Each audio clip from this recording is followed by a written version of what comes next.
Welcome in to another edition of the JMU Sports News Podcast. Bennett Conlin joined by Jack Fitzpatrick and Ben Hofer, right? He's muted. That's awkward. That's awkward. Someone sabotaged me, I swear. That is correct. And I'm excited today. It's a big day. Yeah, National Signing Day. So it's the early signing period. We'll be talking with some recruiting with Ben. We got some other football stuff on the docket, and then eventually we'll get into hoops later down the road. But I think this will be good. Probably the most recruiting coverage we've ever had. Yeah, this is big time. It's been a wild journey of a day, and you know that it's near Christmas time because Bennett is in a new location and sounds all echoey, and it's absolutely fantastic. It's like really echoey in here. Yeah, but before we have a loaded show, so we don't want to beat around the bush too much. We'll dive right into the housekeeping stuff, everything we have to read from Bet Online. All the major sports are in action this week. College football playoffs ready to kick off. Bowl season is here, and Bet Online continues to be your number one destination for all your sports wagering info, including news for pro football, the NBA, upcoming fights, and NHL games this season. Head to the website today to get in on the action and see all the updated odds for the week. Remember to use promo code BELIEVE, that's promo code BLEAV, to receive your 50% welcome bonus on your first deposit. Bet Online, where the game starts and where tailgating starts and, brewery hopping starts. Three Notch Valley Collab House. That's right. They have Minuteman Mondays, $3 Minuteman pours on Tuesdays. You can have all cases. You'd think one day Bennett would know this ad read. Not today.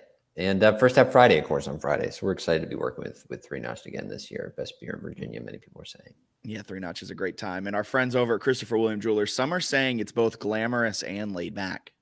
There's a reason Christopher William Jewelers has been voted best of Virginia year after year. It's not just one thing that sets us apart. It's everything. It's the selection, extensive and unmatched, with every engagement ring, loose diamond, and fashion jewelry chosen for quality and brilliance. It's the service. From our diamond experts to our master goldsmith, our team shares a passion for what they do, and it shows. It's the atmosphere, both glamorous and laid back. See for yourself why people can't stop talking about Christopher William Jewelers in Harrisonburg and Weir's Cave.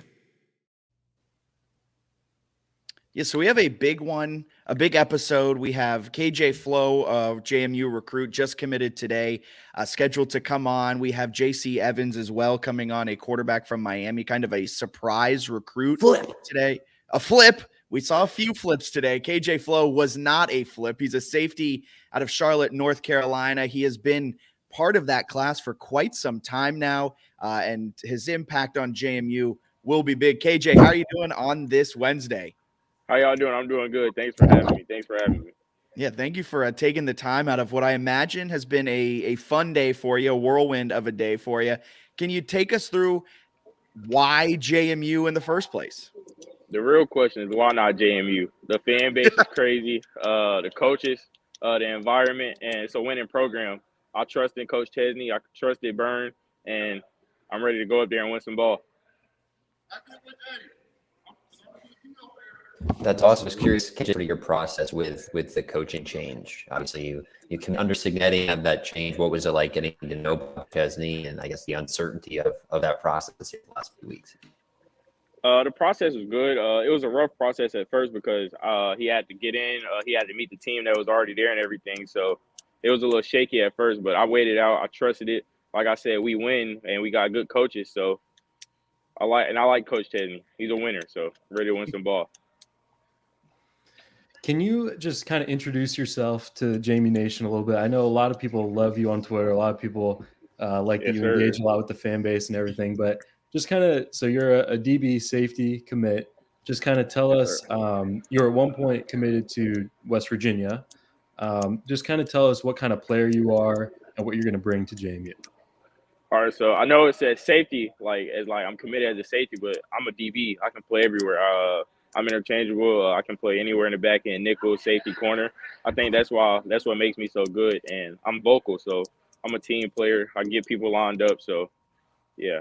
And JMU was my first offer, so it's all love. So that's awesome. And You went to high school in Charlotte, North Carolina. I'm currently in Charlotte as well. So the high school sports scene around here is pretty deep. There's a good amount of Charlotte kids going across the Sun Belt. How did that high school experience and what you've done going to the state championship, taking a few playoff runs in your other years, how is that preparing you for that step to the college level? From freshman year to my senior year, the program I went to, Julius Chambers, we've been winning. So my 8th grade year, they had won states, and then my freshman year here, we won states again, and then my sophomore year, we went to states, but we lost. So me just growing up around the guys, winning program, me just being mature, mature, just like the older guys. So me following their footsteps, I learned I just got to be a winner. Just got to play ball. Really, really. Awesome. How would you describe sorry, go ahead. No, you got it. Go ahead. I was curious about your play style. You mentioned sort of any position at DB you can play. Are you like hard hits? You a ball hawk? I guess how would you describe your play at defensive back? Not even gonna lie, I'm more of like a ball hawk type of guy, but I'll come down later, boom. If I got to. But I like playing safety though, because like I said, I like to like move people around. But this year, like if somebody had like a number one receiver, like this year in the second round of playoffs, we had to go against Weddington. They just won states, and Keenan Jackson, he just flipped to NC State. Had to guard him. Actually, I started off at safety, but then when he got going, that's when I said, no, coach, let me follow him. And then he had like one little hitch catch and a dig catch, but other than that, shut him down. But it's all love with that guy. It's all love. Growing up, who'd you model your game after? It's always interesting to see kind of who your football role model was. My role model growing up was Cam Chancellor. Hey, great answer. Great answer. You're talking to a true Seahawks fan right here. Great. Yeah, like I say that. I'm a Seahawks fan too. There we go. I grew up watching the Legion of Boom, and he was my favorite DB out of that DB corps. So Cam Chancellor for sure. Hell yeah. That's the right answer, man. I'm ready. Let's go. Let's do it. Do you have any kind of like relationship with the guys that are already on the team? For instance, like Q Reed or like any of those veteran guys, were they like helping you through your recruitment process a little bit? Yes, Q Reed helped a lot. When the coaching change happened, he was like, I was asking him because I didn't get to talk to Coach Chesney. When the coaching change happened, I asked him how he liked Coach Chesney and everything. He said, trust the process. So, and then when I got on campus, I trusted the process and I liked it. I liked it a lot. Can't wait. Yeah, I was going to add on to that. So you went to JMU not too long ago with your friend Dontre Henderson, who's now yes, sir. Flipped to Indiana. But how was that visit? I'm sure that it solidified your decision a little bit. Just kind of talk us through that a little bit. That visit was cool. That was cool. When I got to the facility, all the new coaches, all the new Holy Cross coaches were there to greet me. So it was cool. We went axe throwing. We talked ball. I got whooped by Coach Kanan, the special teams coordinator. He whooped me, but the offensive coordinator, I whooped him. So it was like I was even with them. But they're some cool guys. They know what they're talking about. Like I said, they're coming from Holy Cross and winning program under Coach Chesney. So I believe in them. That's a nice win over Dean Kennedy at quarterback coach, and he came in when axe throwing. Some questions. Yeah. He was talking junk. So had to get him. I guess awesome. Kind of seemed like sorry, Ben, go ahead. I was going to mention, we hadn't mentioned it up until now. I see you got your purple cape on. You got some JMU stuff here. You know it, man. You got the hat on. I mean, you've got everything. Dukes. I mean, you got everything Go going Dukes, on. man. Oh, there we go. Oh, yeah, because you just signed, didn't you? I did. Just did. Yeah, just got done. So I'm ready to go up there and ball. I'm coming up there early, so I feel like I'm not change the program around, but I'm gonna fit in perfectly. Absolutely. So you're going up in January to do the early enrolling and get started with this upcoming spring semester. So you're ready to go in the fall? Yes, sir. Spring ball. I'll be ready, get ready for fall. So I'm glad I'm going up there early start. Yeah. Do you know anyone else in the class that's also following that early start, that early enrolling process? I know Chase is going early. The other DB, Phil, I'm going room with Phil because we played 7-on-7 together. Played Little League against him, so we got a connection. So I think he's gonna be my roommate. So us three, and then we got I want to say the offensive tackle from Roseville. He's gonna go up early. So I think it's 5 of us in total. I can't name the other one. It might be Marcellus. I'm not sure. I think it's Marcellus though. I think JC Evans, who we're going to have on here just in a little bit, new quarterback commit, he will also be early enrolling from what I remember on his Twitter very recently. So, hey, let's do it. Let's do it. A lot of guys coming up. A lot of guys coming up to make some impact early. It'll be good. Gotcha. I'd love for you to kind of talk us through the experience. I know we touched on it a little bit with Coach Chesney coming on board, but from our outside perspective, it was all really interesting how it worked. Can you kind of walk us through your feelings of when Signetti left initially to then Chesney getting hired, then to waiting a little bit, it seemed like to have that initial outreach. Can you walk us through your feelings every step of the way? All right, so when I decommitted from West Virginia, I already knew like where I wanted to go after that because, like I said, JMU was my first offer. Coach Whitley, he's like an uncle to me, so they all kept in touch. Coach Tino, he's a great guy. I love Coach Tino, not gonna lie. But so when I got up there for the game day, App State, that's when I came. I committed. Coach Signetti invited me into his office. I told him I was locked in and everything, and that's when 2 weeks later I found out he was leaving, and I was like, wow. What am I going to do now? But I stayed the course. I waited patiently, and it all worked out because, like I said, Coach Chesney is a great guy, man. He's a great guy. So I'm glad I waited instead of, like, jumping to conclusion and going somewhere else. I'm glad I'm a Duke. Awesome. That makes a ton of sense. You sort of seemed like, at least on social media and some stuff from what Ben has told us, I guess a little bit of. Hey, tell him Sunbelt Championship comes. Oh no, oh, man, we got a rivalry already.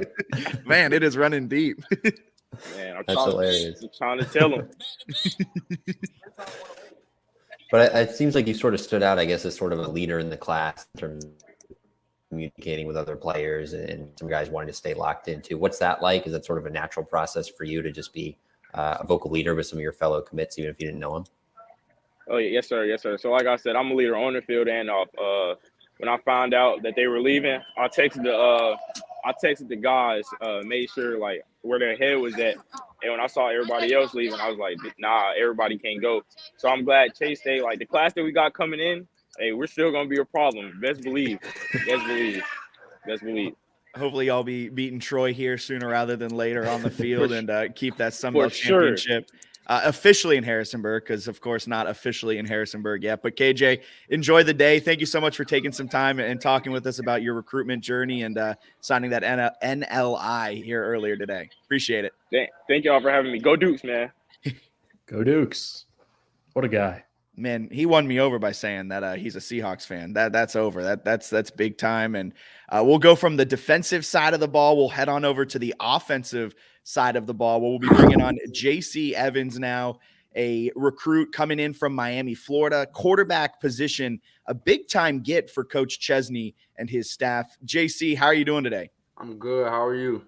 I'm doing fantastic. And welcome, because I think that kind of off the radar for a lot of Dukes fans coming into today, and all of a sudden we see you tweeting, we see everything happening. It's official. I think it's tagged, and us Dukes fans were kind of a little surprised by it. Can you walk us through how that all went down for you? Well, I would like to start by saying I'm extremely grateful for this opportunity, of course. But mainly, I would say this relationship began with Coach Chesney and the Holy Cross staff. Actually, I kept in great contact with the Holy Cross staff. I think they offered me mid-February, mid-March. So during the springtime for sure. And Coach Dean Kennedy, he came to see me during camp season. He watched me throw multiple times. And I felt the love, to be honest. I spoke with Coach Kennedy multiple times, and I love what they did with the quarterback at Holy Cross, and that's honestly what I just like to see. Man, I felt like this would be a great opportunity for me, not only for the short term but long term as well. So yeah, that's all. I mean, that Holy Cross quarterback, Matthew Sluka, I mean, he is a man that likes to throw it, likes to run it, likes to play some QB power, lower his shoulder, go into it. Is that how you would describe your play style? How would you describe JC Evans, the quarterback? Definitely. I feel like everybody knows I can use my legs to be a great weapon, but obviously I like to throw first. I plan on staying in the pocket, going through my reads, going through progressions, check downs before I use my legs, and then eventually when it comes to that point, I'm able to make a play, and that's what I feel like was overlooked by some coaches for a long time. Many just focused on the athlete aspect of my game, but I just wanted to show that I'm much more than that. That's awesome. I think, did you start your high school career in Texas? Is that right? And then move to Florida? Can you explain sort of that process? I know you're going up against some elite level competition, I think, in both states. Well, definitely. I began in San Antonio, Texas. I attended Brandeis High School, and I would say the main difference between San Antonio and Miami, Florida, is just not only the athleticism but the mental aspect of the game. You can just tell. I could tell my first day at Miami Central, just guys really just love to play the game of football. For some guys, this is all they had, and just to be able to see guys guys put this much effort, and guys just going out there and just putting everything they have on the line for the team for the last 10 months that I was in Miami is just amazing. And I hope I can be able to take that with me to the next level as well. But definitely, don't get me wrong, Texas has some great athletes as well, but I think they definitely do it different down here in South Florida. I'm just curious about kind of your journey from being committed to Jacksonville State. You still have this relationship with Coach Chesney. So how does it work? When do you get the offer from Chesney and he tells you, come follow me to JMU? And kind of what swayed your decision? You talked about how he developed Sluka, but what swayed your decision to go to JMU specifically?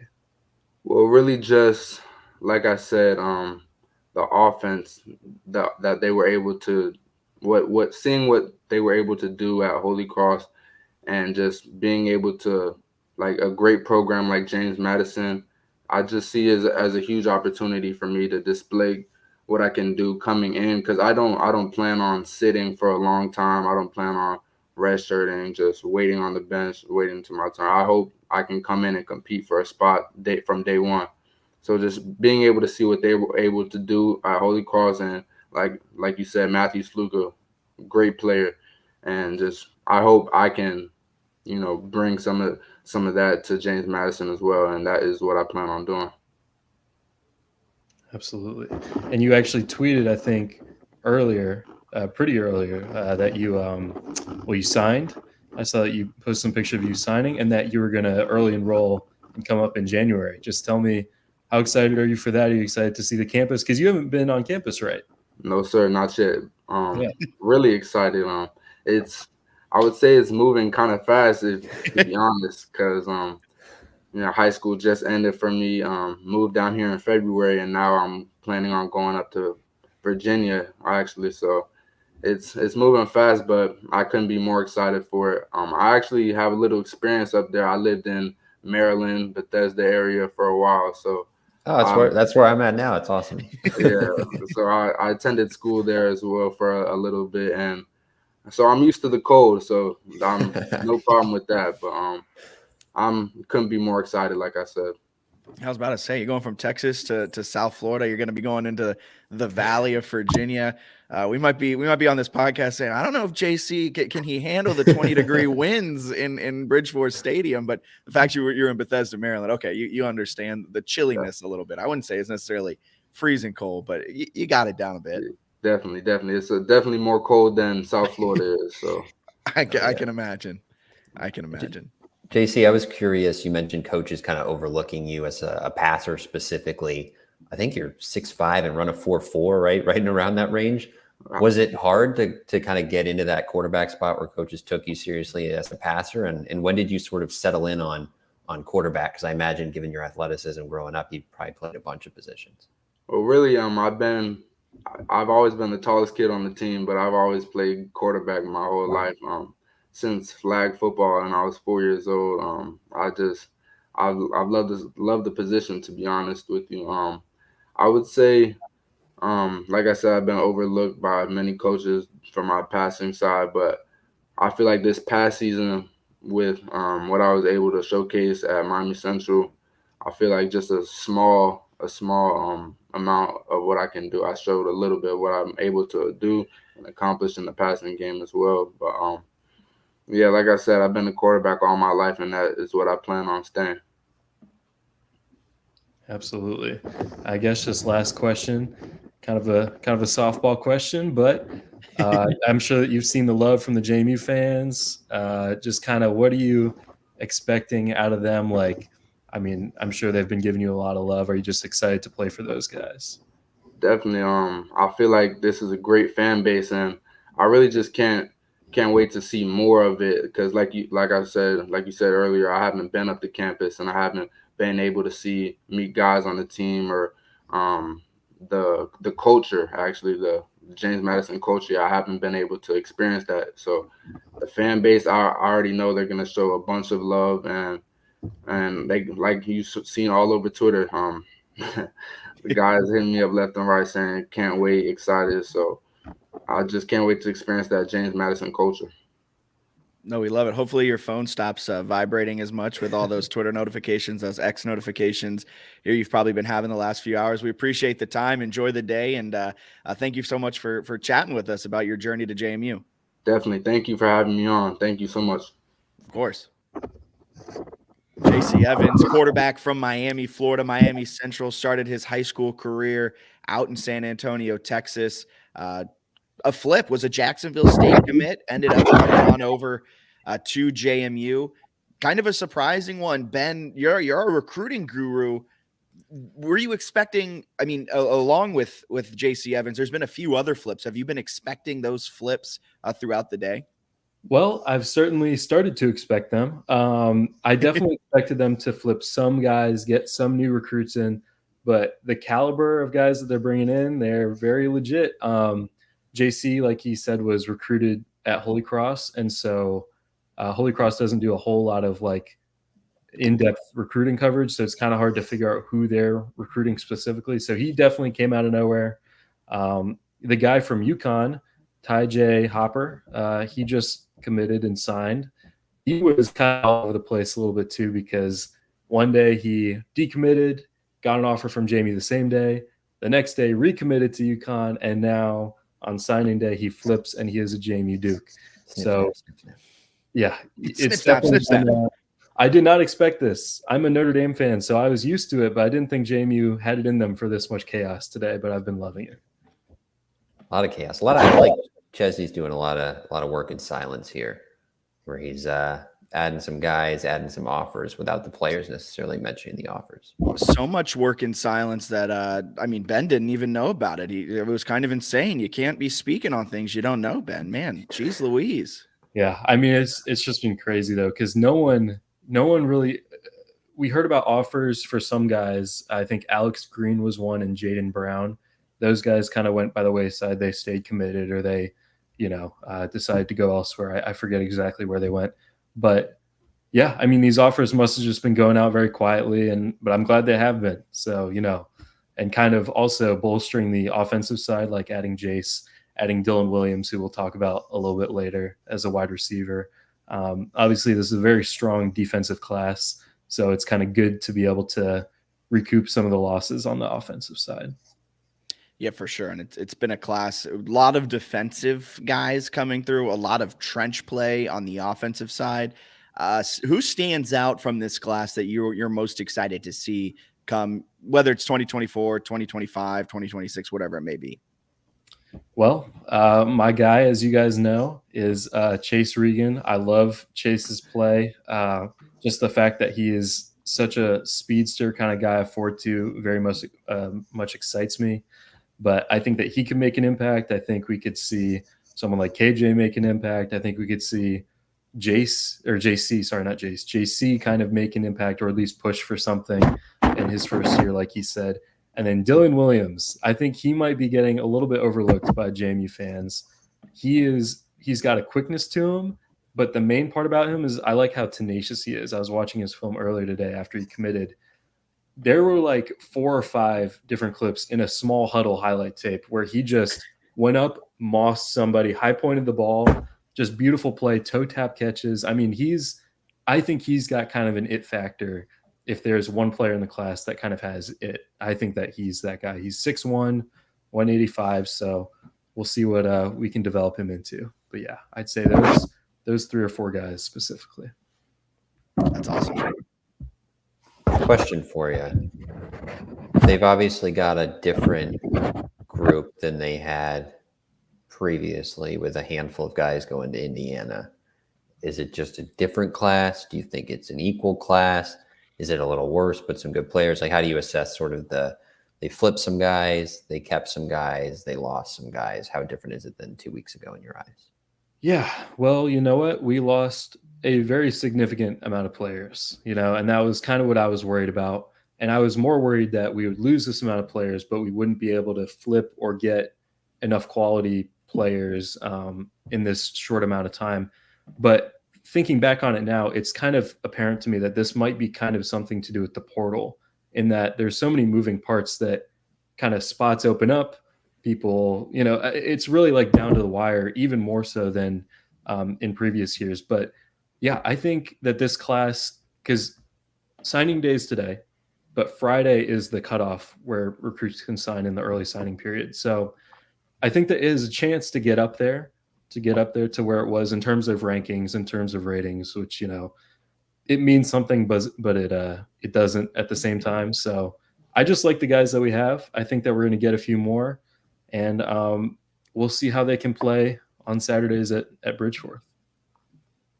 Yeah, I think fair and not alarmist to say they did lose some very good players to Indiana. So I think that's worth noting. Still a good class. You mentioned the portal. They've added Jacob Dobbs as probably the most notable addition. Yes, sir. Yep, Holy Cross linebacker. We don't know if he's a Seahawks fan, but has spoken to Jack previously. So I didn't ask. I didn't ask if he had said he modeled his game after Lofa Tatupu. He's from Michigan though, so we got a chance. Michigan, right? We got a chance. He's a Lions fan. You got a chance. He's a Lions fan. We can ask him. I'm just gonna reach out and be like, "You're a Lions fan?" But Ben, if you could kind of give an overall rating to this class. It doesn't have to necessarily be a letter grade. It doesn't necessarily have to be a quote unquote true, like out of 10. It could just be a simple pass fail here. How would you, I mean, if it was a pass, I'm not going to give him a fail. We got some dogs. That would be awesome. No, I give it a fail. How would you overall rate this class? Because I think are kind of similar to that of the Bob Chesney era, which has been, everything's moving so slow. Just kidding. Everything's moving just at the right speed. This is amazing. Yeah. And like I said, I definitely wasn't expecting this amount of movement. But in terms of I'd give it a letter grade. I think that now, obviously, we're speaking from a JMU perspective. We're not going to get the 5 stars. We're not going to get the 4 stars yet. We had one at one point. Don't have them anymore, but we're getting there, step by step. So we're not going to get those kind of top of the line, going to Texas A&M for $1 billion money, kind of guys. I would say that neither's Texas A&M. Yeah, it's true. I'd say that the previous class that we had before Kurt Signetti left was an A, because it's the highest rated class in the history of JMU. This one I'd give an A-. I think we're right there. I think if we can get, the problem is numbers. And I know that numbers, usually you want quality over quantity, but just the fact that we lost so many people, I would just like for them to get maybe 3 or 4 more people on the offensive side. Hopefully maybe a running back or 2. That would be really helpful if they're not planning on getting that in the portal. But I'd give it an A-. I think that it's almost there. I think it's very close. I don't know if it'll hit the rankings mark, but I'm not super concerned about that as long as we have players that, the coaches think can play. Yeah, that's awesome. And just as a quick update, the JMU did lose a good number of players. So they lost Mario Landino, a defensive lineman, Alberto Mendoza, a quarterback, Daniel Duke Ndukwe, an edge rusher, Dontre Henderson, Jaja Boyd, Keenan Phillips, Nate Crosby, Diaddy Diablo, Ronell Mook Davis, and Bryson Banks, just as a quick update. And they've replaced some of those, but yeah, they've not hit that same number that they had coming into today. And officially, kind of what JMU has signed to date is just 11. So there's a lot. You kind of tweeted about it, Ben. There'll be a lot of changing. Like KJ said, he officially signed like minutes before coming on the podcast. So his papers, it's all just a weird thing. We were talking with our friend Dom, who used to work in college athletics, and he was explaining the process of national letters of intent. There we go. Just seems a little crazy. Yeah. And like I had some people tweeting at me about, the fact that the JMU presser only had 11 guys, but that didn't include a guy like Matt Lipinski, who has been committed this whole time. And he just signed like maybe an hour ago or so. And the article came out around noon. So I don't really make a whole lot of that. I think that we're pretty set in the guys who've said that they've signed. But I mean, this year, you never know. It feels like it's getting crazier by the minute, by the hour, by the week since Kurt Signetti left. So I'm here for it, though. I think it'll be a good class. I also think they're going to do a ton in the portal here over the next few weeks to fill a lot of needs. Because I was curious, I was interested, Ben, your thoughts on this. But you look at the class and like there's a ton of offensive linemen. I don't know how easy it'll be for them to play year one. Probably pretty hard given sort of some of the guys returning, some of the portal additions. That could be tough. But obviously defensive back, you're losing some guys, especially at safety. Is that kind of the spot we look where, hey, maybe one of these guys is the next year's D'Angelo Pons? I guess, where do you see any potential year one contributors? Yeah. I'd look at the DB spot. I'd look at the linebacker spot for Jacob Dobbs, obviously. I'd look at the running back spot. Like I think those three position groups, are kind of the three that are the most of immediate need, I think, whether that be recruiting for depth or to potentially play some minutes and through the portal. I think KJ could get some looks. It depends. He's going to be on campus early, so he's going to go through the whole spring ball kind of thing and get a feel for it. So it's kind of a thing that we just have to wait and see, especially who they bring in, who he's going to be competing against, things like that. But we've got guys in this class that have the tools to be able to do what we would like them to do. And that's kind of the big takeaway, I think. And I'm very excited about this class. Should be a fun one. Should be a fun time watching them kind of rise through the ranks. They're that Chesney era. They're his class. He's put his stamp on it, and it'll be interesting to see how they make an impact at JMU over the Chesney era and over their careers. Ben, thank you so much for taking the time out of your Wednesday to talk National Signing Day. Where can everyone find you? Because you'll have your nose to the grindstone over these next few weeks, months, really until the 2025 class. And then once that's over, the 2026 class. Where can people find you on social media? Never going to end. It's never going to end, Jack. You can find me at Dukes Recruits on Twitter. That's pretty much the only place where I do JMU kind of related stuff. Eventually we're going to get some video interviews, I think, hopefully the next few days with a couple more recruits that you can stay tuned for. But yeah, follow me on Twitter. I will be tweeting and on my phone all day, every day. Love it. So will we. It's a problem. It's an addiction. Thank you, Ben. Absolutely. What a salute. What a class. Seems like a decent class, though, right? They pulled it together, got some good players. I do think it'll be hard, kind of outside of defensive back, for some guys to play immediately, although I'm kind of interested to see what they do developmentally at quarterback, right? Yeah, J.C. Evans. You've also got Alonzo Barnett, Billy Atkins, and then maybe McLeod and Griffiths, yes. And maybe McLeod returns, maybe they bring in a portal guy. But you've got four projects that you're kind of working with to develop. That's interesting. That's a lot of like options as a backup, then also maybe like your future. Yeah. I'm very interested to see it. I'm really excited. And I'm not just saying this because he likes Cam Chancellor. KJ Flo, I think him and Chase Regan have a real chance to make a positive impact on this team next year. When you're kind of looking at recruits who will have a positive impact the next year, always look at those early enrollees because they're getting acclimated. They're doing the weight programs. They're becoming college athletes over that semester. So KJ Flo and Chase Regan, in a position group that I think will give themselves plenty of opportunities to see the field early on. I think both of them have the potential to make year one impacts as well. Yeah, and then I think I don't know if Hopper's an early enrollee or not, but highly recruited flip that they had from UConn, so that'll be one to monitor at DB as well. Big time. I think he's a composite 4-star, kind of on the edge of it, teetering back and forth. He's probably the biggest get. Came with Dylan Williams as well. The flips, both of them, they're both from Georgia. I believe they played against each other. I believe Tajay Hooper is from Alpharetta, Georgia, and Dylan Williams is from Roswell, Georgia. Yeah, got some guys. I also think Evan's talking to us about the connection with Dean Kennedy and Chesney was fascinating, right? That a guy who was committed to play at Jacksonville State under Rich Rodriguez was talking about Dean Kennedy. It's like, I want to play for him instead. I wonder how it impacts him, though, that he lost an axe throwing to KJ. Concerning, right? Yeah, to have your quarterback's coach not winning an axe throwing competition. But your special teams coach did. I wonder if he punted the axes onto the board.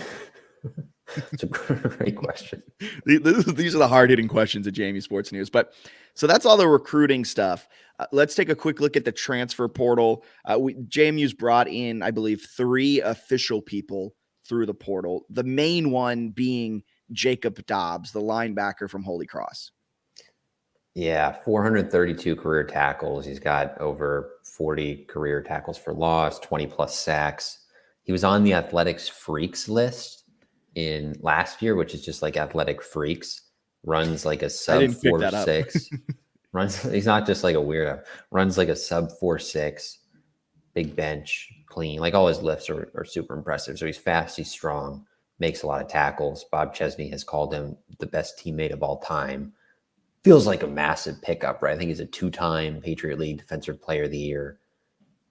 Pretty much a plug-and-play starter at linebacker, I would assume. Yeah, coming off a year of 123 tackles. He was a Buck Buchanan Award finalist, which is given to the best defender in all of the FCS. He didn't win the award, but he's a finalist in 2021 and 2023. The reason he wasn't a finalist in 2022, and the reason why he's transferring to JMU with that extra year of eligibility, is because in 2022, he tore his UCL, his tricep, his forearm. He's absolutely demolished one of his arms, took him out for the rest of the year. And then he was actually awarded the 2023 Comeback Player of the Year in all of college football for what he did with the Dukes. With the Dukes? With the Crusaders. I was reading something, man. I just like that. He's a Duke now, you know? And then they added, they added 2 linemen too. So now, plus the recruiting class, they've added a lot of offensive linemen. Jesse Rammel, an offensive lineman from St. Francis. He had appeared in 20 total games. I think he'll have a real chance to kind of be either a depth piece or fight to be a starter. And then Patrick McCurtry, an offensive lineman from Holy Cross. Just an absolutely behemoth of a man. He made Dobbs look small. Yeah, he's like 6'6", 300 pounds. I think McMurtry had all Patriot League honors in 2021 and 2023. I think he was second team, played right tackle for them. He's played a lot of college football. He's played under Bob Chesney. Seems like a guy, if he doesn't start, he'll at least be in like an offensive line rotation. And then they also got guys out of the portal, JMU guys who've returned, including Tyshawn White, your starting left tackle with over 30 games of experience. So you still have him. You still have Tanner Morris on the offensive line, Josh Toner, Cole Potts. That's already like a good starting unit, and they've got some other offers out. Maybe Nick Kidwell. I think sounded like he wanted to come back. I always get confused once they get over 5 years of playing college football, exactly what they're going to do. But that's a pretty good group, plus maybe some other transfers and probably some young guys we don't know a ton about yet. And I think the most important one is the fact that Wayne Knight, he's exited the portal. Wayne Knight has exited the portal. Wayne Knight, who entered the portal back in October, returns to JMU, pairs back up with his brother Ymir Knight. Ymir Knight is, I would not be shocked if he was kind of that go-to slot receiver next year. He was getting a lot of looks late in the season alongside Phoenix Sproles. But now Wayne Knight returns to a running back room that is depleted. It's a running back room that doesn't return any of their main starters from last year. Kalon Black is in the portal. Tyson Lawton, who still has eligibility, transferred to Indiana. I believe Latrell Palmer graduated. And I love the Ringer Fantasy Football podcast. And they did this measurement that I had to put for Tyson Lawton. It was Michael Penix Jr. Michael Penix Jr. has been in college for 14 Marvel movies. Can you guess how many Tyson Lawton has been in college for? 12. 14. So both 14. But yeah, by the time he graduates, the 14th will come out. Up to this point, it's been 13. There's going to be one more apparently that comes out. That's not counting series, by the way. That's just movies. He's been in college a while. He's been in college since 2018. He was a freshman when you were a senior in college, Bennett. Yeah, we were talking about that. I've had 3 jobs since then, all for at least over a year. So he's played a lot of college football, but I guess he had eligibility left, which makes me, I thought Palmer used all his based on my counting, but God, who knows? Maybe Latrell's back. And I don't know if you mentioned this. Your man, Chauncey Heisman watch Logan is back. Which we were sort of speculating that might happen, right? He posted USF and New Mexico as his offers. We thought JMU would present him with a better opportunity to, 1, like play meaningful reps, but 2, do it for a team that like could be good. Yes. So that makes sense that he comes back. Probably a starting corner. Pretty cool. Him and Pons both expected to return, barring a late change here, means they're feeling pretty good about the corner spot, I would think. Yes. And someone that I am circling as a potential returner is Aiden Fisher as well. Why is that? Kind of for the same reason Chauncey Logan was penciled in as someone we circled last week as a potential returner. Didn't necessarily have like the wow Power 5 offers that I honestly expected for him to get.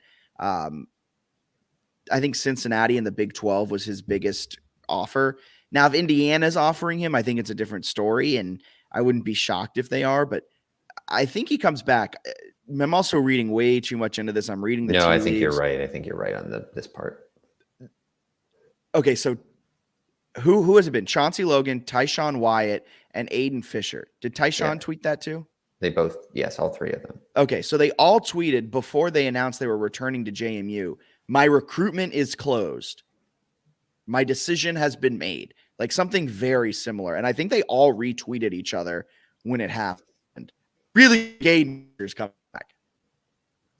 Yeah, we'll see, I guess, when he makes it official. But I think when I checked earlier today, his last 3 tweets were retweeting Chauncey Logan coming back, saying that his recruitment was shut down, and then retweeting that Tyshawn Wyatt was coming back. So if you want to read too much into it, that's certainly doable. Which, if they're able to convince him, you return your leading tackler who, if the bowl game goes the way you would think it would against a triple option team, is going to finish with over 100 tackles, plus Dobbs and Trent Hendrick. And you're looking at like, all right, the linebacker room's good. If you can figure out the defensive line, maybe get a safety or something.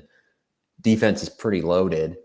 I also don't think like I don't think the defensive line is going to take a massive step back. I really like Amar Thomas and Tyreek Tucker. You have Emmanuel Bush in the middle. If somehow Carpenter comes back, which I don't really expect, that's a fantastic defensive line too. Yeah, plus they've got some offers out to guys who are pretty good in the portal. They've got, I think that's the thing that I was tweeting like last night, that I think they're going to be really good in 2024. I think somebody was like, all right, you're getting way too ahead of yourself, which is true, right? Obviously. But I'm speculating out based on the fact that if you give Bob Chesney, whatever it'll be, 10, 15, 20 open scholarships to go through the portal based on what he's already done in the portal of getting like Holy Crosses, 2 of their better players, some other Holy Cross players are still in the portal that they could get. He seems like he's got some pretty good connections. I don't know. I have a hard time thinking they're going to feel the rot. Like, I think we're going to go into August next year and be thinking 10 or more wins, assuming the big question that he can get a veteran quarterback to be the projected starter, whether that's McLeod or someone else. I did think it was kind of interesting that it's been so quiet on the quarterback front. Wonder if they're just waiting for an official McLeod answer. I think it's McLeod. I think it's McLeod right now. A lot of JMU fans, us included, would love Sluka. I don't think it's going to be Sluka because he has legit P5 offers and will like demand high NIL money. Also, I don't know if you were confused a lot today. NIL, NLI. Frustrating to have them basically be the same, huh? Yeah, very frustrating, and like vastly different things. That's right. But I think it's been very interestingly quiet with that. And I think McLeod will be coming back. And if he doesn't, I think they'll stick with who they have on the roster for the reason you said. Alonzo Barnett, Billy Atkins, Brett Griffiths, and now JC Evans. That's a deep quarterback room. See, I think they're going, if they don't get McLeod, I think they would go portal for sure. Really? Yeah. Alonzo Barnett has starting experience. I guess so does Billy Atkins. That's technically true. I feel like he wants like an old win now, don't have any risk type of thing. True. I do also think McLeod's a good chance because he's definitely not going to Indiana because they got Curtis Rourke from Ohio. Yeah. Uker. Sorry if I'm mispronouncing your name. What chance is there that McLeod actually comes back? I would put it at above 50, maybe a 60-40% chance he comes back. He's not going Indiana. And I don't know who else would take a 6th-year quarterback who would be on his 4th school. I think the NIL, right? Got it right. The NIL market for McLeod, I think, is probably vastly overrated in fans' mind and in the minds of like On3. Yes. I just don't think he commit. I think his biggest NIL chance would be to coming back to JMU because he's already developed his name there. I don't think he necessarily commands that much at like a Purdue or a Cincinnati. I was just thinking of bad stuff. Yeah, I don't think his time at South Florida or Arizona was attracting a ton of attention. So then you throw in 1 year at JMU, right? Not necessarily proven. Also, I do think he would need some good fortunes with the waiver process, although it seems like the NCAA might just like not have any ground to limit transfers. Which is why Surratt's in the portal. Yes. But he has transferred a lot. So there could even be questions there if you're a Power 5 of like, wait, is this guy actually going to be eligible or need a waiver? So for that reason, I think there's a decent shot he's back in Harrisonburg. And he only has a year. And I think Indiana was his only true landing spot because he wanted to stick with Tino Sinceri. They have a great relationship. But Curtis Rourke is likely is going to start and be a big-time player for Indiana. They have Alberto Mendoza, who was a JMU flipped commit. And then they just got, I think his name is Tyler Cherry, a 4-star quarterback, who was like a top 15 quarterback prospect in this year's class, a massive get for Indiana. So I don't expect McLeod to go there and vie for that starting job. He'd be more like, and this isn't like a slight to him, Cignetti went out and picked Rourke just like he picked McLeod. I would be shocked if he brought in McLeod as well, who has 1 year of eligibility, with Rourke, who has 1 year of eligibility to then fight it out. Right, because one of them's a backup then, right? And I don't think they're... Yeah. Joseph Robertson. I thought McLeod had an Auburn offer with NIL money. I haven't seen that confirmed. Seems a little more rumory. It seemed, it was. I saw it floated, but I have yet to see it fully confirmed. And maybe he does. Maybe he does. But there's also been some other guys who are pretty good with multiple years who are like slowly trickling into the portal. So when you look at SEC schools, they get pretty, I don't want to say shady necessarily, but like they could quickly say, oh, just kidding. Like we're flipping our deal. So maybe Auburn's an option if they think he's gonna have the waiver, or just have eligibility or whatever. But not a guarantee. So maybe he goes to a Power 5 and they bring in someone else. But right now it seems like I think it's got to at least be an option to play for Kennedy and Chesney. It's a pretty good duo. Yeah. And so that 2024 JMU football roster, it's really filled out on the defensive side. Like we were saying, offensively, the line, what Chesney has been doing in the trenches, it's filled out. I think wide receiver wise, you're kind of set. I tweeted yesterday that I think Dollison is going to have a first team all Sun Belt type of year, because I think with that type of speed, Dean Kennedy is going to find a way to get the ball in his hands. We saw it like a few times this season with Cignetti, and every time that Dollison got the ball, he was just electric with his speed. So you have Dollison, you have Tajee Hudson, you have Maxwell Moss, you have Ymir Knight. You have a bunch of guys at the wide receiver position that I think you can build out a solid wide receiver room. And you might even somehow get Elijah Surratt back. His report announcement that JMU is still very much on the table. So you could potentially even bring back that 1,000-yard receiver and be even better. Really, the only two positions are that backfield, that running back and quarterback duo. Who are they going to bring in and how? I mean, they got Wayne Knight. He exited the portal. Who else are they going to bring in? I think they've still got a transfer starting wide receiver out there too. I know they've got some bodies, little unproven. So they're pretty good at the spot where I don't think they necessarily need it, but I think they'll do it. I like Dawson as well. I just would be surprised if they're like, he's number one. I don't think he'll be number one, but I think he'll be number two. You think who's one then? Tajee Hudson.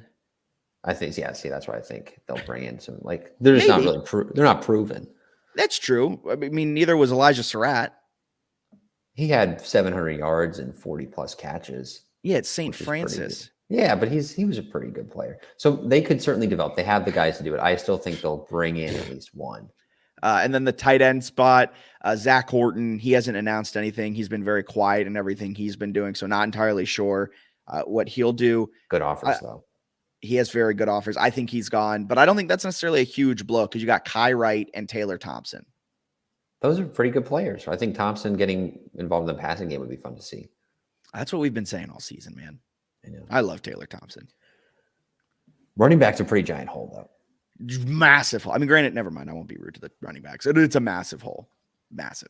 They got to figure that out. And they've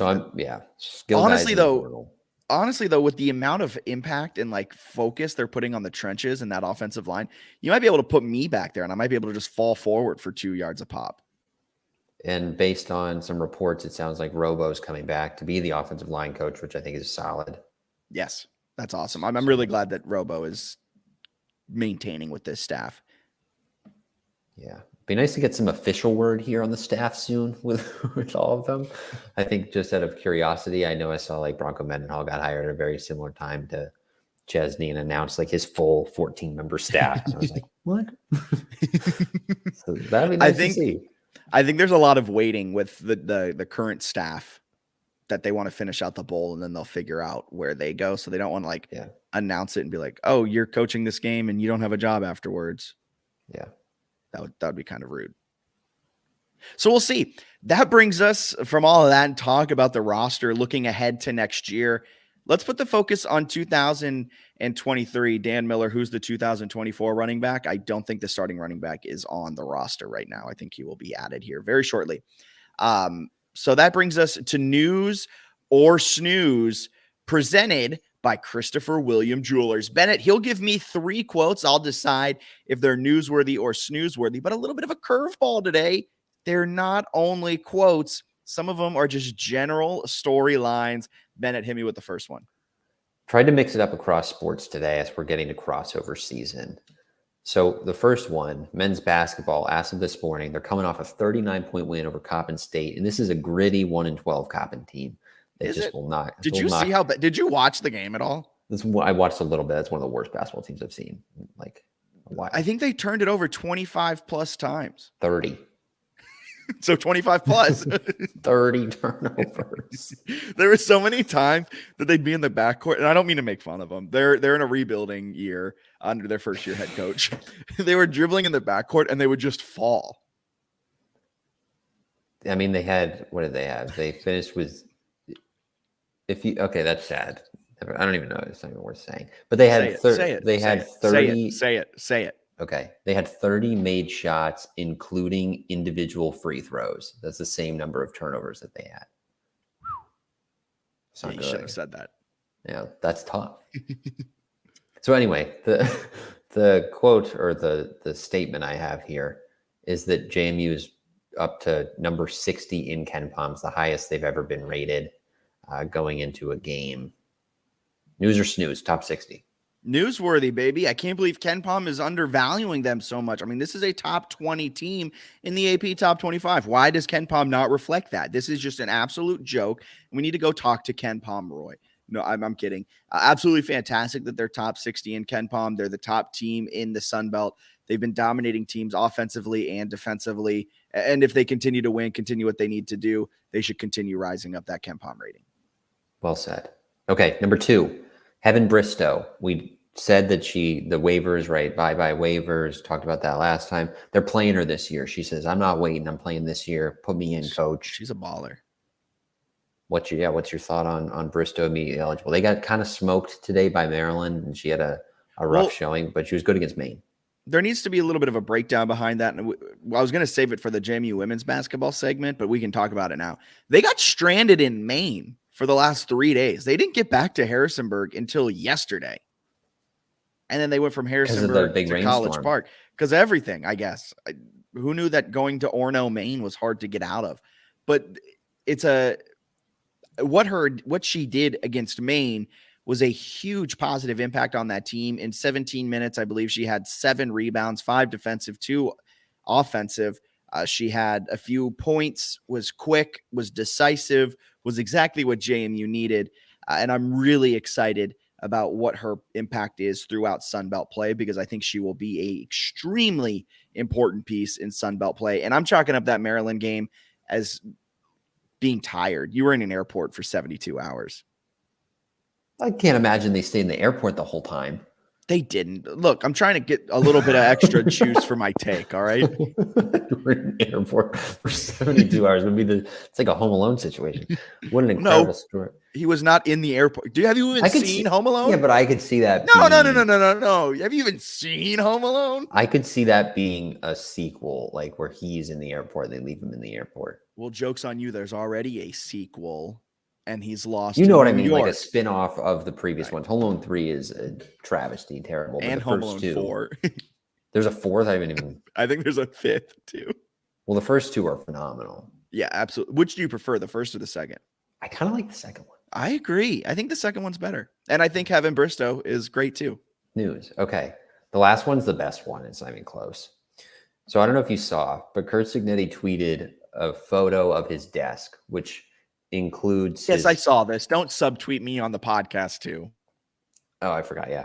So it shows his desk. It shows his office. It also shows his window with a reflection of him taking the photo, which is hysterical. So it's got everything you could possibly want.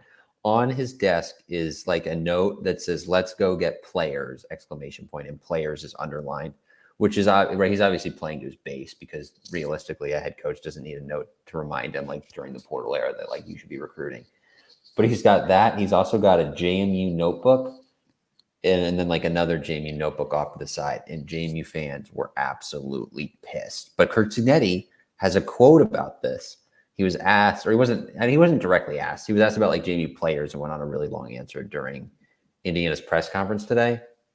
And gosh, this is such a good quote. Okay. I know I'm a villain back there right now. Everybody thinks I've tampered with their players, blah, blah, blah. Hadn't happened. I did a tweet. There was a JMU manual on my desk. I caught flack for that. I always keep the coach's manual front and center of my desk. Anybody that's ever been in my office will tell you that. And every time I take a new job, I don't change the cover until July, right before getting ready to go to training camp. Because that manual, guess what? That ain't JMU's. That's my philosophy on how we run a program. Newsworthy, but I have a few things. Why don't you change the cover until July? That doesn't make any sense. That makes like no sense. He could have some underling do that. And like, look, I was kind of like a little weirded out, and I know it wasn't like, I knew he wasn't using that as like, this is the roster. Let's highlight who we want to tamper with. I know that wasn't it. To me, it was just like weird. Like, you're at Indiana. You're at this Big Ten school. They're paying you $4.5 million a year with every single possible incentive in that contract. They can't print you a new cover and put that on that. You can't have letterhead that has the IU logo on it, not the Duke Dog head. Like, it was just a little weird look with his legal pad saying like, let's go get players. And then here's all my JMU stuff. I understand. Thank you for what you did, Cignetti. That was weird though. Am I a angry X for thinking that's weird? Maybe. I don't care at all anymore about Curt Cignetti's tweets or his comments. Muted. He's been muted on my Twitter. I just follow him because it's like interesting to see like what they're doing, and I'll pay like somewhat attention just because I'm generally interested. But it's irrelevant. Like it's not going to impact my day if they go 8-4 next year or 4-8. I don't really care. I know they got some players going there. I think he's a good coach. I think his personality is pretty fun. I also think he's kind of a dick, which like can be fun. and is also sometimes annoying. But like if you listen to his Indiana presser, he goes on the first minute about how he's looking too far down on the camera because there's a camera, but then also people in the area. And he's talking to his media guy about how it's different than the Big Ten. He's like, oh, we got to straighten everything out in this program. Ha, ha, ha. And then he goes on about how he feels bad for JMU's program taking some of their players, but they'll be okay. And he knew he was like, and when he says he gets them, he's like, oh, it wasn't hard to convince them. They believe in this staff. They love this and this. He's a little bit annoying. He plays to his base. He's very confident, borderline arrogant at times. If you don't like it and you're a JMU fan, you're getting really mad, I would just ignore it, because I think Bob Chesney is like more positive, but I think he's similarly confident. I think he's going to take a lot of good players in the portal, talk about how they're going to win games and championships, and fans are going to get super hype about that. Just maybe stay in that bubble then, right? If you like Bob Chesney, you like the Dukes, just ignore Kurt Cignetti. It's not that hard. Yeah, I have muted him. I understand. I get it. I just think it was weird. I just think he's being a little bit of a cock. I think that's probably fair. I do think some of the stuff though, where fans are like, he's tampering. I don't think he's tampering. I think a JMU player entered the portal and then he contacted them. That's not tampering. Yeah, I don't think there was any tampering. Yeah. There's tampering would be like he hasn't left or he's talking about leaving, and then he like calls Mikhail Kamara and is like, hey, I'm thinking about doing something. I don't think that happened at all. I think he just brought him in the portal. He's also not bringing all of them, right? Tyshawn Wyatt's not leaving. We're speculating that maybe Aiden Fisher stays. We got Chauncey Logan back. So it's not the end of the world. And JMU's bringing in some Holy Cross kids. So pretty similar. The Holy Cross one's different. They couldn't go to grad school, so Yeah, all right. Yes, exactly. They were unable to continue attending their school. Wait, no, it is very different. No, it's not very different. Yes, because it is. because they already entered the portal. It's the same thing. It's not like Yeah, they entered the portal because they could not attend their school anymore. But that's not fair, because all these JMU fans, yourself included, have said that you think Jalen Walker and these other guys were going to go in the portal already. Who cares if they go to Indiana instead of... I don't care about that. I'm just saying, it's a little different. It's a little different, but it's still pretty similar that he's taking some guys from his school. He's going to take other guys. It's the same. It's just transfer. I don't think there's an issue with JMU players choosing to go to Indiana. A lot of college athletes, in my opinion, do not necessarily commit to the school itself. They commit to the coaching staffs, which I think is what you're seeing with Mikhail Kamara. He's not following Cignetti. He's following Pat Kuntz and Bryant Haynes. Jordan McLeod, when he entered the portal, and we all expected him to go to Indiana, he wasn't following Kurt Cignetti. I think he was more because Kurt Cignetti, boy, did he say some mean things about Jordan McLeod. I think that McLeod was following Sunseri and Shanahan. Like, I understand what you're saying. I do think the Holy Cross reason, like the reason they entered the portal wasn't because Bob Chesney was leaving. They had entered the portal when Bob Chesney was still their coach. So I think it's a little bit different overall. It's different. I'm wrong, but I'm standing by it. I just get so annoyed with the JMU fans when they're like, who could do this? And it's like, well, it's pretty normal in the transfer portal era. And I know the Holy Cross situation is certainly unique, right? With how they don't have grad school, yada, yada, yada. I mean, Jacob Dobbs, to play that fifth year, just took up a religious studies major so he could play. Yeah, well, whatever. I just think it's crazy when fans are like, how could Cignetti do this? He's classless. It's pretty standard stuff. And well, the other thing too is like, I know that Dobbs like went into the portal or whatever. If Chesney goes to Syracuse, Jacob Dobbs is playing at Syracuse. So like the connection is pretty massive in terms of the actual end destination. So that's where I think it's weird when people are like, how could you do this? When it's like the connection is the reason, even though the Holy Cross kids had to enter the portal, so they're not technically stealing from Holy Cross. You could say they're stealing from Syracuse. So think about that. All right, that takes us to this week's Three-Notched Weekly Preview. It's the Armed Forces Bowl against who else? An Armed Forces school, the Air Force Falcons. They come in with an 8-4 record in the midst of a 4-game losing streak to finish out that season. Their head coach, Troy Calhoun, is in his 17th season at the helm of the Falcons. This is a triple option team. They've run for over 3,500 yards this season on nearly 700 attempts, 656. So if we're rounding up, it's 700. And they've only attempted 100 passes this season for just over 1,000 yards. But when they do pass, man, are they lethal. 6th in the nation in EPA per drop pack this season. What are you expecting out of JMU's first ever bowl game? I like Air Force a lot. I think they got a really good coaching staff. Troy Calhoun is awesome. Starting quarterback, when healthy, stud. They got some defenders who are incredibly good. They can run the ball, obviously, right? That's what they do with the triple option. I'm expecting a reasonably competitive game, depending a lot sort of on JMU's mental state, where I think the Dukes are a better team. Like Air Force lost their final 4 games. That really stingy defense started giving up chunk plays toward the end of the season against some better offenses. It's a game JMU can definitely win and certainly cover that 2.5-point spread if they're all locked in, playing at a high level, fully committed to the game. Because I assume Air Force will be, even though they had kind of a disappointing stretch to end the season. So if JMU can have the guys who are in the portal, including some who might not come back, truly locked into the game, I think the Dukes have a good chance of winning, especially because they're playing a triple option attack, but they've had weeks to prepare for it. Like the best time to face a triple option team is the first game of the year in bowl season, right? Because you got multiple weeks to prep for it, or I guess if you have a bye week. So I feel confident in JMU going into the game. It's just a matter of, hey, are you locked in? Because if you got Surratt, Brown, Sproles, McLeod, good offensive line, plus a defense that has a ton of studs, I don't know. I just think they've got a better roster. I agree. And I think this team will be like really locked in. I don't even think it's an option that they won't be locked in, because they all chose to come back. This isn't like they were forced to come back. Yeah. Like this means something to that entire team. It'll be really interesting to see how because that could negatively hurt you, that you're treating this almost like your team's Super Bowl. This is your last chance to go out and play together. How does that, emotion negatively or positively impact your play on the field? Will be interesting. You can't really get down all that much to Air Force, because the way they just pound the ball, they really shorten the game and they make it more difficult to come back against them. But like you said, they've given up a lot of chunk plays.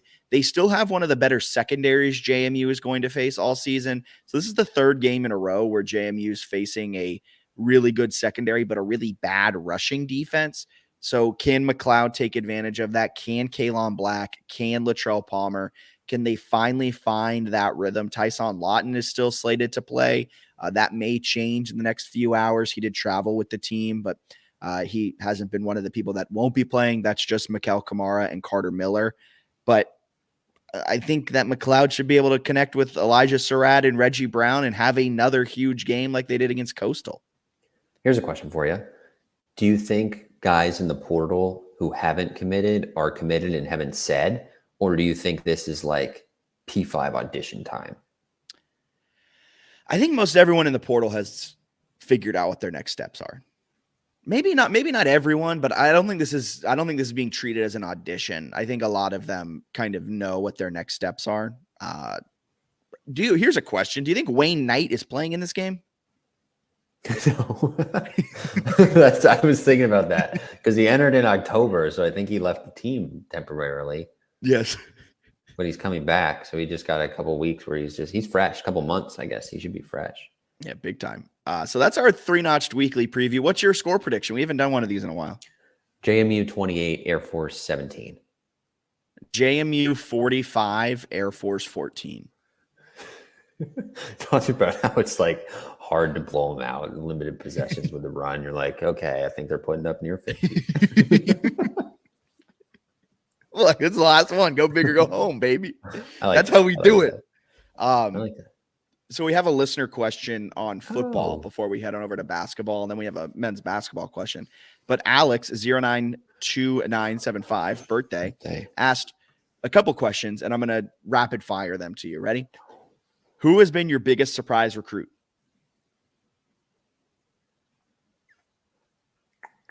JC Evans? Yeah, I guess JC Evans. Hopper? Yeah, one of those. Dylan two. Williams? None of the portal guys. Well, I didn't know anything about the St. Francis kid. I'll be honest there. But the two Holy You mean Cross, you're not grinding St. Francis offensive line tape? I'm not like calling you up. I was like, this guy played 6 games in 2022, and I liked what I saw. Speaking of that, they got an offensive lineman, Kobe, I forgot what his last name is. I sent you his huddle video last night. Mm-hmm. This kid, remember Michael Orr in The Blind Side? Like just blocking people to the bus. He was doing that to get. I'm so excited to see. I didn't him even play. watch that yet. I gotta go back and scroll and find that. Jacoby Campbell. Kobe Campbell, just an absolute monster of a man. I'm super excited. I'm not surprised by him. He's been kind of one of the people that has been part of the class for a while, but I am super excited to see him play. I also think we got to talk to some of the players. I thought Dobbs did a nice job announcing during prime time. Tyshawn Wyatt at like 11:30 at night. I was asleep. I had a long day. I'm not seeing that until I wake up. We're looking for 9 to 5 commitments here, people. Who will make the biggest impact as a true freshman? I think we should have asked Ben these questions. He answered some of them on Twitter. Ben's go. here. Okay, go. I'm back. Ben came out the cut. You just answer that. I'm back again. Who's going to have the biggest impact as a true freshman? Okay, right into it, huh? Straight into it. I'm back, and now we're answering this tough question. Okay. I'd look at the position groups and see where we're weakest. I think that some of the guys at DB probably. I think KJ Flo is a safe pick. He definitely would fit the kind of player who's very talented.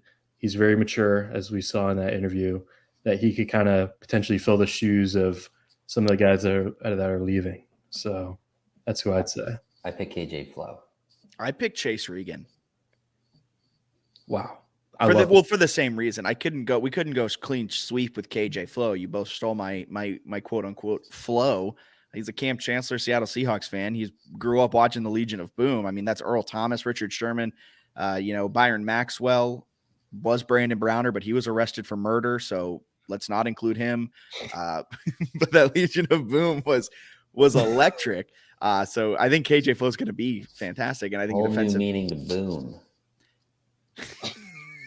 defensive. I think that Chase Regan could potentially make an impact on the offensive side of the ball. Oh, no. Oh, this brother. No, not this. Oh, my God. He runs a 4-2 laser timed at Duke. That's all I know. Let's just say he'll be an impact player on the return team, because that's something that – is Solomon Van Horst have eligibility? I think he could come back with some sort of waiver, yeah. I mean, him and Chase Regan as our kick returners. Whew. Who wasn't it?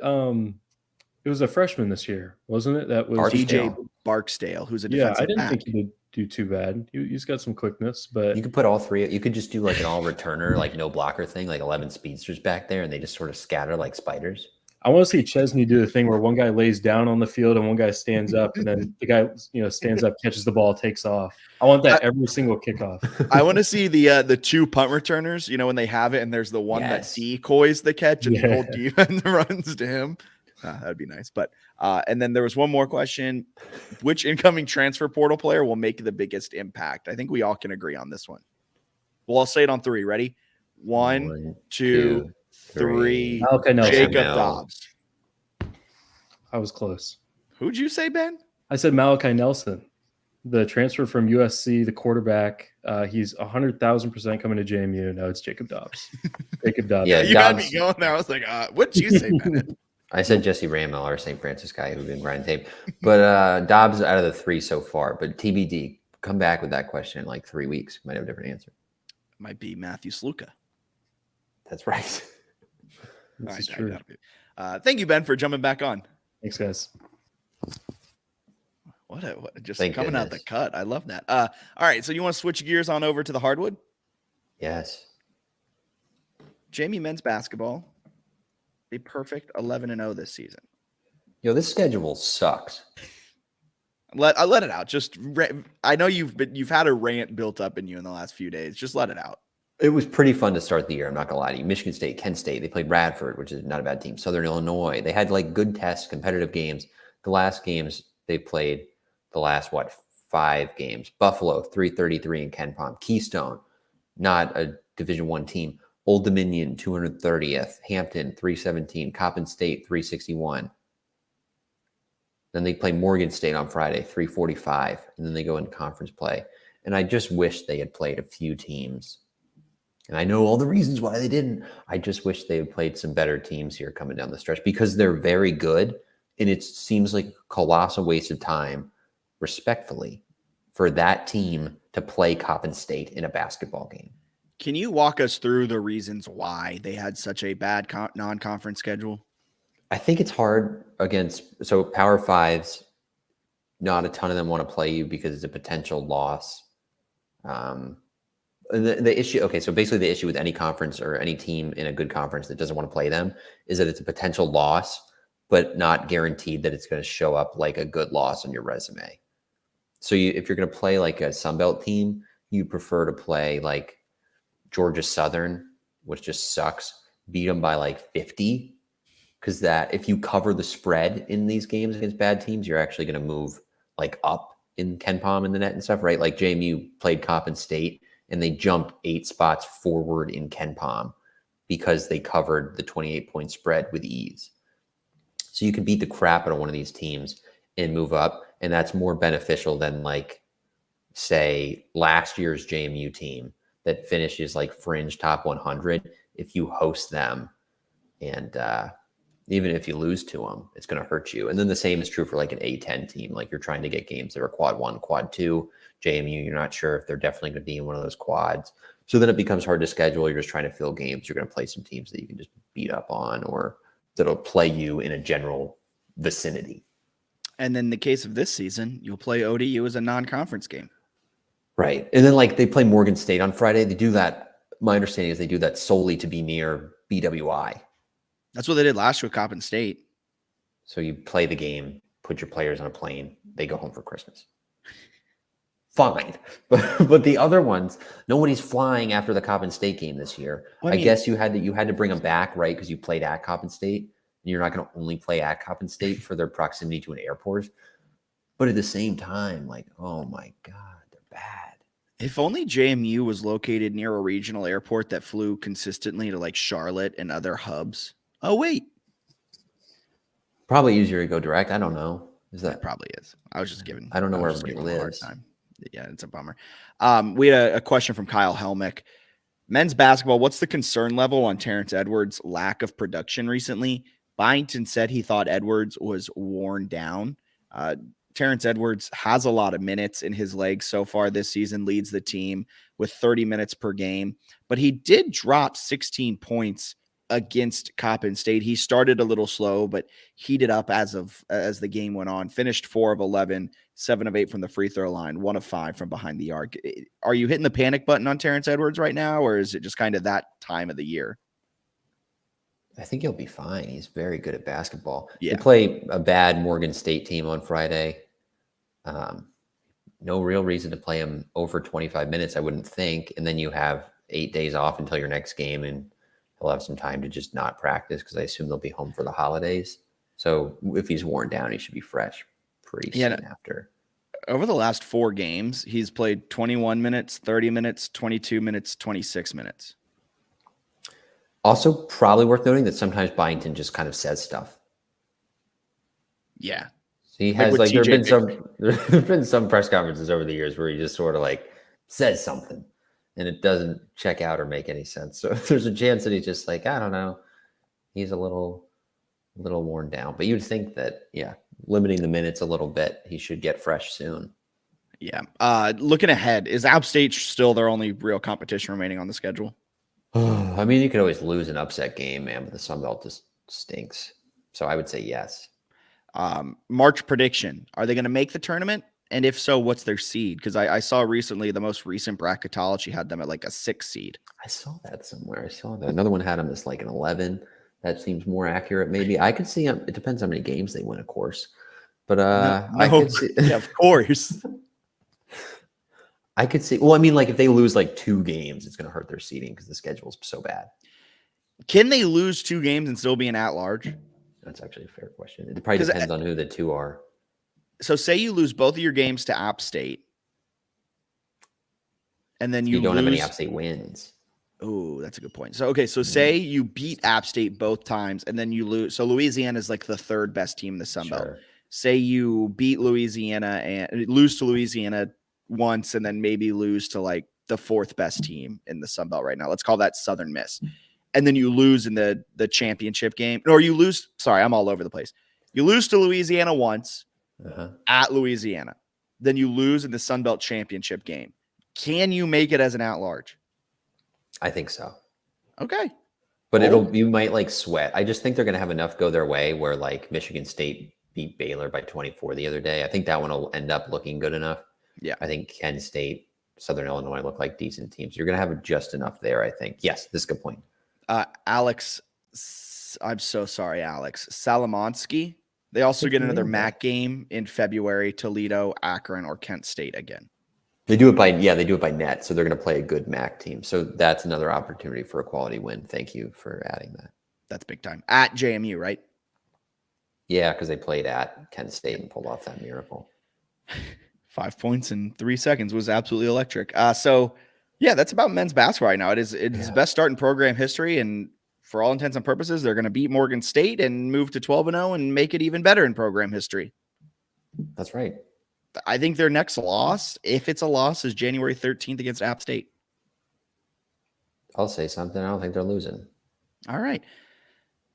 Women's basketball. They were stranded in Maine for 3 days. They just played Maryland. What happened in that game? A true Home Alone situation. I don't know what I was lost in New York. I had a tough stretch there. I'm doing Home Alone. It's not really Home Alone. I'm talking about how Holy Cross transfers are the same, and they're not. I don't believe that. So I don't know what's going on today. But anyway, they lose to Maryland by 23. Seemed like they just shot the ball pretty poorly and turned it over a lot, which seems to be a bit of a trend when they lose. And that normally is what happens when you lose.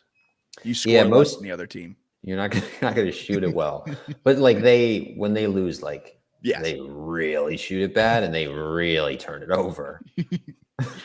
That's what happened in the Toledo second half. This is a team that lives by the three and dies by the three. They're just shooters, and when they're not falling, it gets ugly quick. Shooters shoot. Guess how many made field goals they had, and then how many turnovers they had today against Maryland. Is it like Coppin State, like 25 made field goals and 25 turnovers? 20 made field goals, 21 turnovers, but 7 made free throws, so they go over the bar that Coppin State set. Thank goodness. Anything else you want to add on this one? They out-rebounded Maryland by 6. I think that the addition of Heaven Bristow is going to be massive as this season rolls on. Yeah, I would look at them as the Sun Belt favorite now with Bristow. Yeah, she's good. And if it can kind of take some of that load off of Peyton McDaniel where she has some more catch and shoot opportunities, I think she'll start to heat up as this season goes along and takes a little bit of the weight. I think bringing Bristow in, it takes a little bit of weight off of a lot of players that allows them to play their position better. Like Hazel, I think is a monster. If you're asking her to shoot 12 to 15 times in a game, that's not her style of play. Where if you can take some of that off, give it to Bristow, things may run smoother for the offense. You can get a little bit more low post looks with Kozlova. I'm in the camp that you should be feeding it to Kozlova each and every time because she just seemingly can't be stopped down there on the low post. But you start to do that and things, I think, work themselves out. It's a lot like, what was it, the year from 21 to last season, how they just kind of everything gelled together and they looked a lot better in that next year. I think we'll see that as this year goes on. I would agree with that. Awesome. Anything else you got to add on this episode of the JMU Sports News Podcast presented by Bet Online? No, I think next week maybe we talk a little portal. And by portal, I mean collective. Totally different things. You are on one tonight.